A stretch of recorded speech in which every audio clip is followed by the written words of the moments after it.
So guys, I said I would do a post-game video after every game this season at the beginning of the preseason, around the time when I started this channel.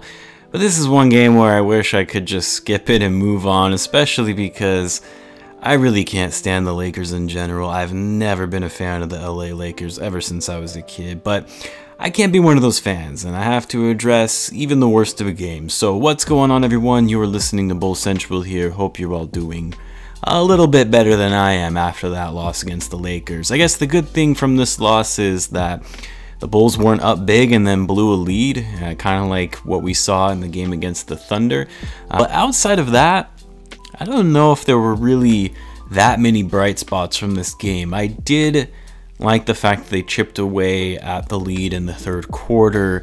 I did like what I saw from Patrick Williams after he had a pretty poor game, more or less, last night against the Hornets. He had 13.7 rebounds and actually had a decent shooting night compared to the rest of the team. And I mean, it didn't help that both Wendell Carter Jr. and Otto were of course out from this game, and obviously both Anthony Davis and LeBron played, unlike the last game where the Bulls played very competitive against the Lakers, but and they almost walked away with the win. But again, Anthony Davis was not in the lineup for that game. The Bulls shot 39% from the field and 32% from three, 18 turnovers on 18 assists, so a bad assist to turnover ratio. I mean, I know the Lakers are a great defensive team, one of the best in the league, but shooting numbers like that are just pretty inexcusable. You're a professional basketball team. Granted, they did do better in the second half. Those numbers were much worse in the first half. That being said, this was the second half of a back-to-back for the Bulls. They just traveled back from Charlotte last night, so I expected the Bulls to be a bit off tonight, but would have liked to see them come out and play with a little more aggression to start the game, because they did in the second half, especially after coming off a 3-game winning streak. Zach probably had the best game for the Bulls overall, 21 points, 10 rebounds, 4 assists, but he also had 7 turnovers, and he got into foul trouble early. Didn't shoot the ball well from 3, then again, nobody did really tonight. That Thaddeus Young and Garrett Temple, they were off tonight, usually our standouts on the bench. Just nobody was really clicking, you know, just one of those games, and this happens from time to time, right, in any season that you're going to have. I guess the only guy who did decently well for the minutes he played was Felicio. Probably the first time in history those words have ever been uttered. As I mentioned, I will say what I did like to see was the fact that the Bulls did chip away at the lead in the second half. They didn't give up, you know, they didn't become defeated and put their heads down going into halftime down 30. They continued to fight and play hard and got back into the game, which again is not something we would have seen from this Bulls team last season. But the fourth quarter really wasn't much better than what we saw in the first. I mean, I know that the game obviously ended, they only lost the game by 11, but it was worse than that. But again, they chipped away at it, they didn't give up, and that's what I like to see.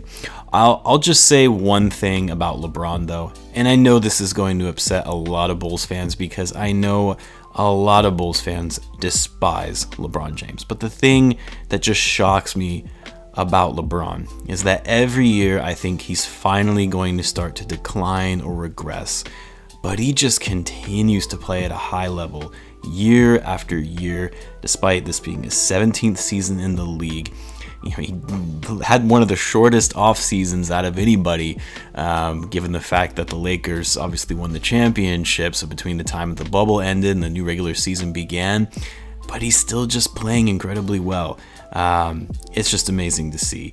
I even remember when he first signed with the Lakers and the contract they gave him, thinking that contract was going to come back and bite them because he would finally start to decline, but he just continues to dominate and be a force in this league. So I do apologize if that offends any Bulls fans. I know that a lot of them really do not like LeBron. I'm not a fan of LeBron by any means, but I do respect his longevity and just how well he plays as an all-around player.